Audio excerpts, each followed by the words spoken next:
Welcome back to another episode of The AIM Show. I'm your host, and today we are going to be diving into a deep topic. This episode is for the ones who want to feel powerful.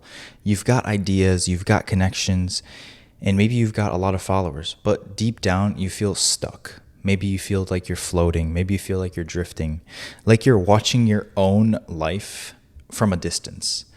I want to unpack that, and I want to build something together so that we can move with more purpose, more clarity, and understanding that we do not have to feel lost in this amazing time filled with so much opportunity.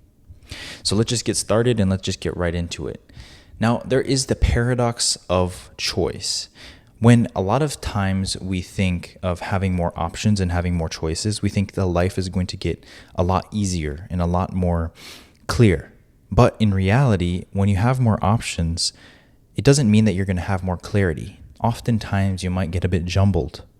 You're not lazy in the sense that a lot of people think they are. You're just overstimulated. And oftentimes, we get sucked into media. We get sucked into social media or TV and watching things. And our brains get so overstimulated that what we think is normal is so abnormal to the average person. So your brain isn't wired to avoid uncertainty. So if you have 10 options and you don't have an anchor, you'll default to inaction. If you don't have a clear purpose, if you don't have a clear vision of what you want to do, and you have 10 different things, but you don't have that root thing that grounds you to your purpose, then you're just going to be floating and watching your life pass by, watch the time pass by and not getting anywhere on a day-to-day basis. And you have to understand that that doesn't come from a place of laziness. That comes from a place of needing a reset. That comes from a place of understanding that you can get to the place you want to get to, but you have to reduce the amount of options. You have to understand the paradox of choice, which I'm going to get into more depth in a minute. I think this is why one of the reasons why a lot of people binge content and never make content. It's not about intelligence, but it's about clarity, and it's about having the fear of failure. A lot of people fear the opinions of others, and a lot of people fear what other people will say about them when they do something out of the ordinary. But when we have so many choices and so many opportunities, it would make sense for us to have one, or take a chance and take a risk at one of those opportunities or one of those choices. So you have to take everything and take a step back and understand that you have to have an anchor for what you do, and you have to have a purpose for what you do. Because if you don't have a purpose and something that grounds you, then you're going to be lost floating around in life, and it's going to be hard for you to get to the next level, because you're constantly moving from one idea to another idea, floating around, never being securely grounded with your roots. So I think when we think of those things, we have to understand the power of living by our own blueprint, not other people's blueprint. In James 1 verses 8, it says, "A double-minded man is unstable in his ways." The world loves multitasking, loves self-reinvention, but God asks us to be stable, to be rooted, and not constantly switching lanes and chasing dopamine. This doesn't mean you can't change your life for the better and adapt habits and have good habits to implement into your life. It does not mean that. It means that you should stop choosing this. Let's say you want to go to the gym for 4 times a week, and then the next week you want to go on this other program that says you should go every single day. And you keep moving on from one thing, and you don't let that to progress through your life, then you're going to struggle to make progress because you're not sticking with one thing. So a reflection question that you can ask yourself is, are you seeking clarity from God's word, or are you receiving it from scrolling on your feed? Are you receiving it from television? You have to understand that it comes from deep reflection on the inner side of your personal being rather than outside and external events. Now, I want to talk about living on borrowed blueprints rather than your own foundation and your own blueprint that we should all be walking on. Most people, or most men, most women, build lives that don't really belong to them. You're not lost. You're just walking on someone else's path that is not meant for you. You see people online on having fast cars, having the house that you want, having the life that you might want, taking the risks that you might have had, having the businesses, having the podcast, whatever it might be. You envy that because you don't have it. And that's a natural human trait because we always want more. And we have to understand that we all have our own blessings and we all have our own paths to success and our paths to when we get success. Why would we complain about the blessings that we have and compare the blessings that we have with someone else if we're on a different journey as someone else? Now, I'm saying this from a place where I've always done this. I've always compared myself to other people, and it's not a good thing to do. I mean, I think a lot of people fall into the trap of comparing themselves to other people. And there's that famous quote that says, comparison is the thief of joy. And we have to understand that if you just stop comparing yourself to people and just start taking deep breaths and understanding that God's in control on your own journey and that you can trust in Him, you get a lot of sense of peace, a lot of sense of understanding, and you get so much further with so much more clarity because you're allowing Him to direct your life, not the other way around. So we adopt a lot of metrics from social media, from mentors, from family members, but we never ask ourselves, did God give this blueprint to me? Or did God give this idea to me for me to fulfill? Now, we all have that one thing that we know we should be doing, that we feel as though God gave us to do. And the thing is that's probably the thing that you should be doing. You might not see the process of getting there, but He'll give you the nugget of the dream that you have. Something about this podcast that I love so much is I see the vision of it 5-10 years from now, but I don't know how to get there. But as long as I keep moving and I keep trying different things, trying different angles, trying different techniques to speak to the camera better, try to articulate my words better, as long as I'm trying and putting the effort in, learning, getting 1% better every day, that's what the point of finding the blueprint God has given you and walking through it and leaning on His understanding that His understanding, His timing is always the best. In Romans 12:2, I keep repeating this almost every single episode this season. Do not conform to the patterns of this world, but be transformed by renewing your mind. It is such an important verse that I come back to almost every single time I have a stressful period where I feel like I'm conforming to other people's opinions, to other people's thoughts, maybe that I don't agree with, just because I feel like I should, because it's like a safer thing to do. You have to understand that you don't have to do that, and it's scary, hard. I fell victim to conforming to what everyone else believed because I wasn't confident enough to stand up for my own beliefs. And over time, you have to understand it's okay to stand up for your own beliefs. And if it's something that is genuinely wrong, you should stand up for your own beliefs and have the confidence to do so. And you have to understand that you're not alone if you have ever felt like that as well. And in First Galatians 1:10, it says, "Am I now trying to win the approval of human beings or of God?" One question I love asking myself, and I say love when I say this not weakly, but very, very strongly, is if no one else could see my success, would I still want that success? If I was the only person who could see that success, would I still want that? And oftentimes that removes all the things that are nice to have, maybe like the fast car or the nice house or whatever it might be. But if no one else could see the success that I have, would I still want that success? Or is it just filling a void of validation from others so that I feel as though I'm approved by this world rather than feeling filled by God? That's a question I love asking myself. Another thing that I think is very important is having stillness is oftentimes the strategy that most people miss.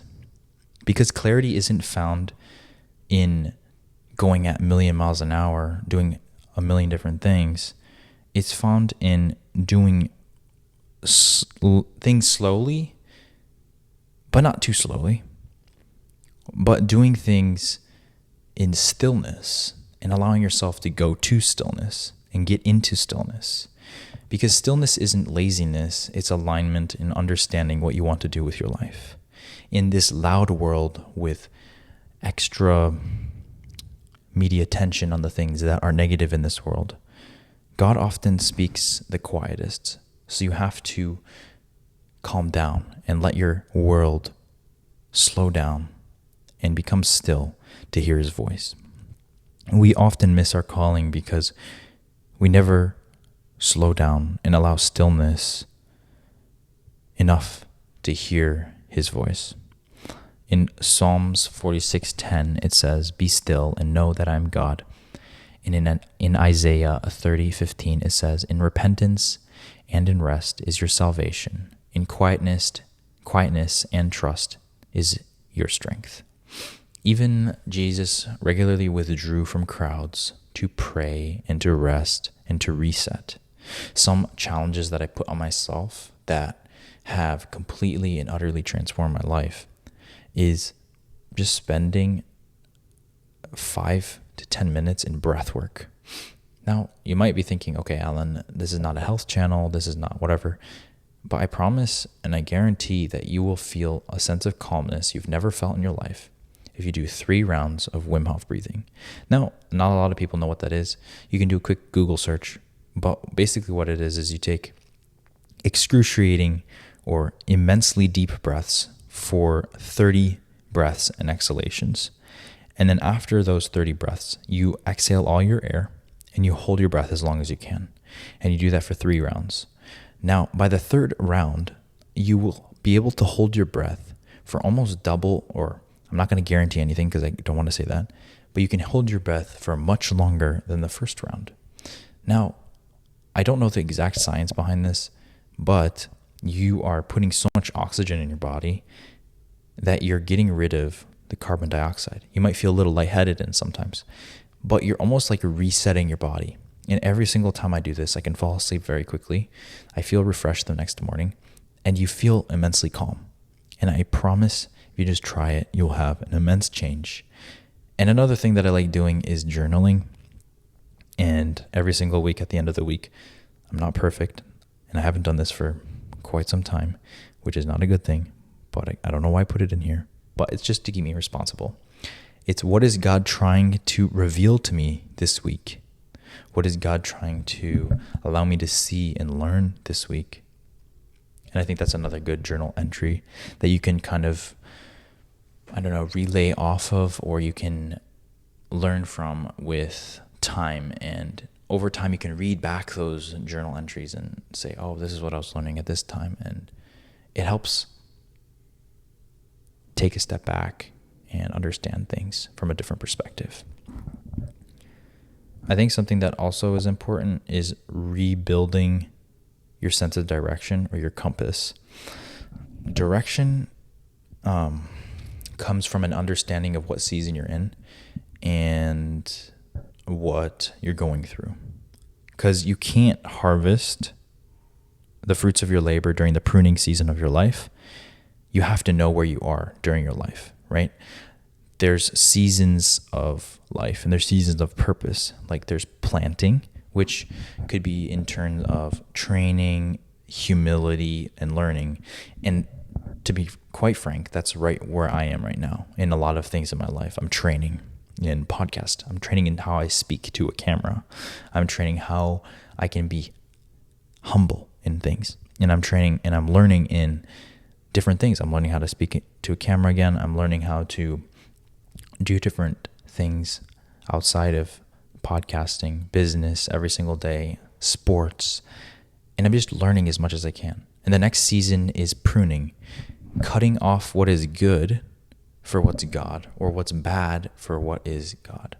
You have to understand that there's a season for pruning, which I've talked about, I think it was last episode, which sometimes you have to remove things from your life in order to get more clarity on the things that actually matter in your life and go further in that aspect of your life.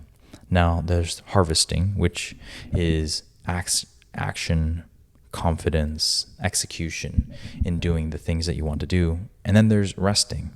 There's reflection, recovery, and repositioning. And I said that I was planting, and I can have answered every single one of those: pruning, harvesting, resting. I have an answer to all of those, that I'm in a season currently.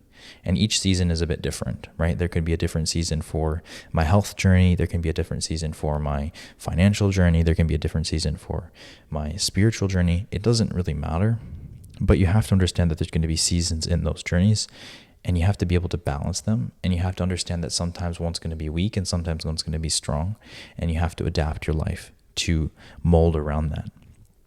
A verse or two verses that encapsulate this. I like saying that word a lot. I don't know why. I think I look back and I read or rewatch my episodes, and I say that word like 4 or 5 times in the episode, and I'm like, Alan, why do I say that so much? But Ecclesiastes 3:1, it says, "To everything there is a season, a time for every purpose under heaven." And in John 15:2, it says, "Every branch that does bear fruit, he prunes, so that it will even be more." He prunes. John 15:2, it says, "Every branch that does bear fruit, he prunes, so it will be even more fruitful." Something that you can do is pray to God and ask him what season you're in and what he wants you to focus on. Oftentimes we get lost in understanding what season you're in. And I talked about this in the first episode, so I'm not going to go deeply into it. But you have to remember that there's going to be times where you might not be at the 100% health-wise, or you might not be at 100% financially. And that's okay, because it will come back as a new season, and you can learn from that season. Now, how can we actually get focused, and how can we not hustle just harder, but steward better and understand what we can do on a day-to-day basis to get further in our spiritual, mental, physical, financial, whatever it might be? I think that something that it's not like an official thing, but I think something I like doing is a 3-step alignment, and it's silence, simplify, and then steward. Silence is clearing the noise of the world, and understanding that if you just sit with yourself and understand what you actually want to do with your life, not what other people want for your life, what you want and what God wants for you. Understanding that is extremely important. 2 is simplifying. Focus on 3 tasks a day. The amount of times I have to tell people, I struggle with it too. I tell myself every single day this too. If you could just focus on 1 to 3 things a day that move the needle the furthest in your business, the furthest in your spiritual life, the furthest in your physical life, the furthest in your sport that you're trying to learn, the furthest that you want to learn in your instrument, you'll get a lot further. If you focus on 10 bajillion things, it's pretty hard to get progress, because you're constantly trying to learn a different thing. And it sounds like common sense, but I struggle with this a lot, finding small things to focus on. And it's okay if you just focus on one thing.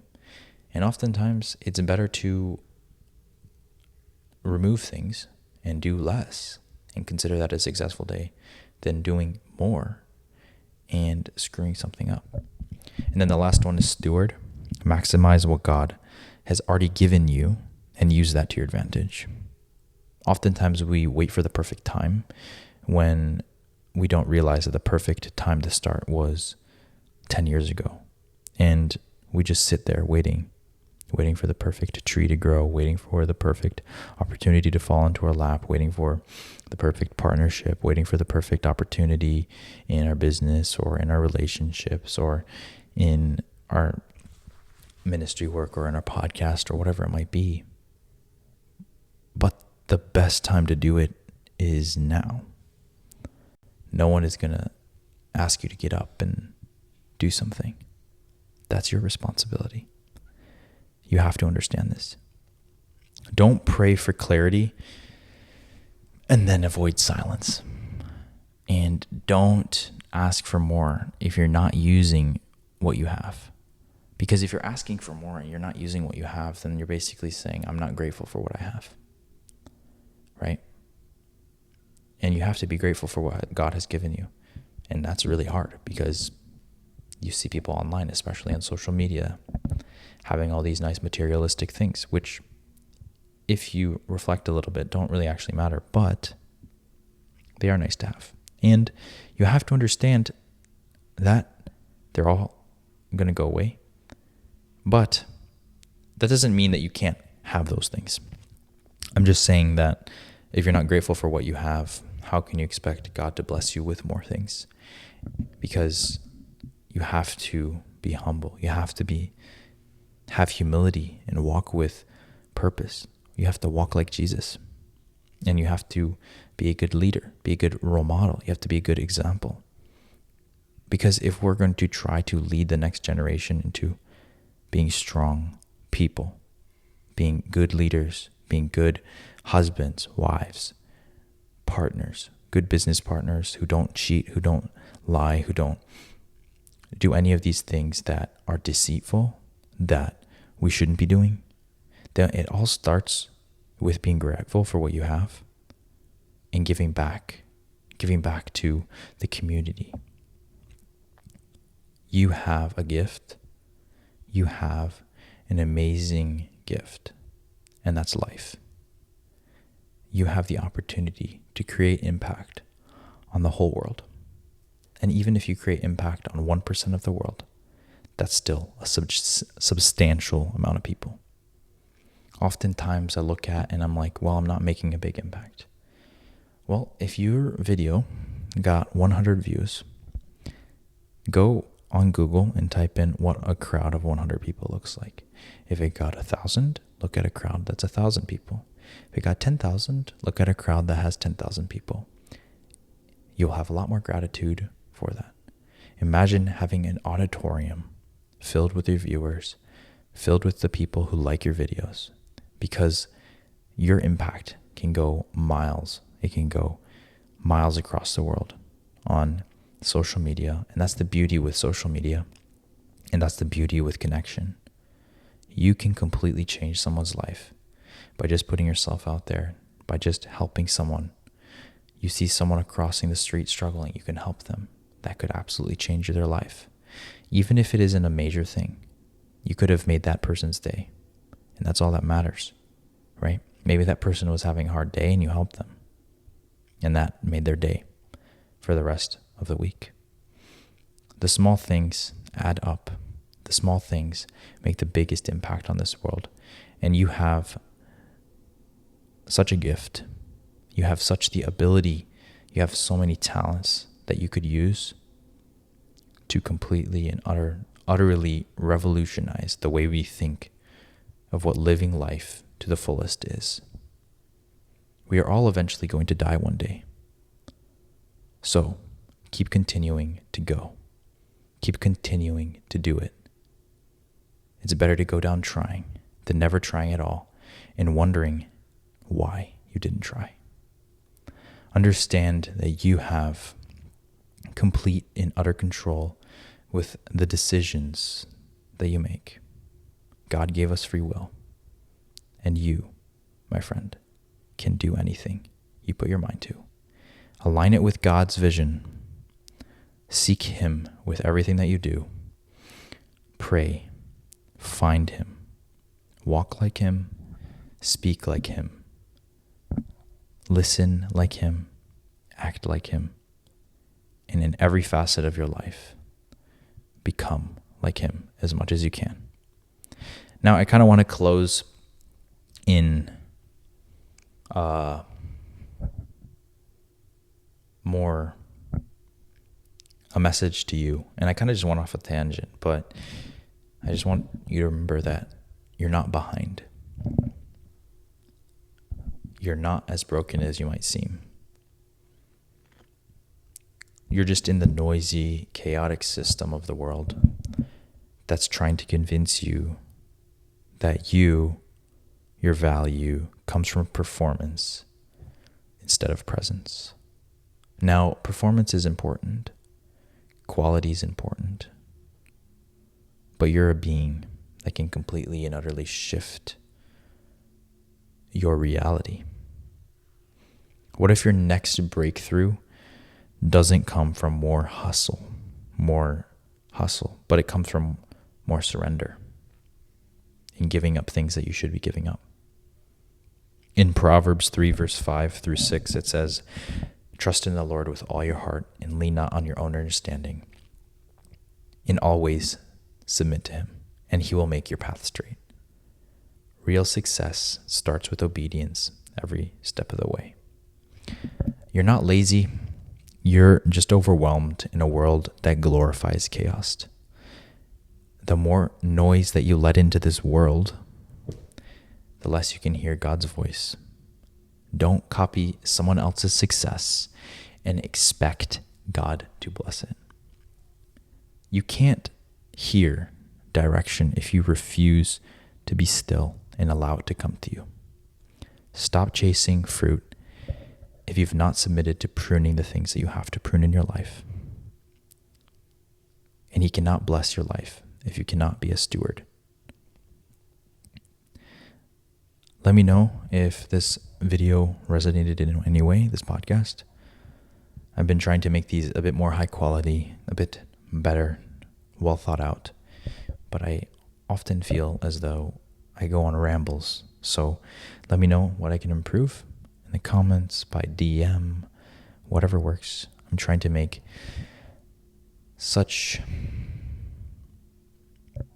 impactful podcasts that can transform things. So whatever I can do to help and make that better, just let me know. I love each and every one of you more than you can know. And understand that